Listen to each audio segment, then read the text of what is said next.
काय करतेस ग? बटाटा शिलते का? बटाटा आहे का? दिसते तर तसंच. This is apple. ॲपल म्हणजे शेप. असं आम्हाला लहानपणी शिकवत होते. A for apple, B for ball. 2-3च येत होते, त्याच्या पुढचं येत नव्हतं.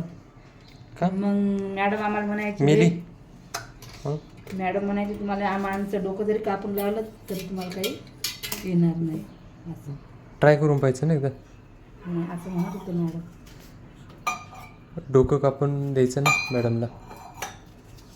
त्या यांनी शिष्याने कसं केलं तर, कोणता तो शिष्य, त्याने अंगुठा कापून दिला तर. मी गळा देऊ का कापून तुम्हाला? टीचरला द्यावं लागतं ते. टीचरचं जाऊ दे, मग तुम्हाला देऊ का? तुम्ही टीचरपेक्षा जास्त प्रश्न विचारता ना. टीचरचं काय याच्यात घेणं देणं झालं. आता शिकली मी, झालं. जेवढं शिकवायचं होतं टीचरनं तेवढं शिकवलं. पण तुम्हाला देऊ का गळा कापून? म्हणजे टेन्शन राहणार नाही. मग त्याने पोलीस कंप्लीट होऊ शकते. मी सांगणार मी दिले म्हणून. बाबा लय डोकं खात होते माणूस, देऊन टाकले असं. आणि तो घरच्यांनी माझ्यावर कंप्लीट केली तर घरचे तर जाऊ द्या, पण मीच कंप्लेंट करेन. हा माणूस मला त्रास देते म्हणून. हे काय करते, ते काय करते, याच्यात काय आहे, त्याच्यात काय आहे. बस दिवसभर उठलं की तेच प्रश्न. काय करती ग, काय करती ग.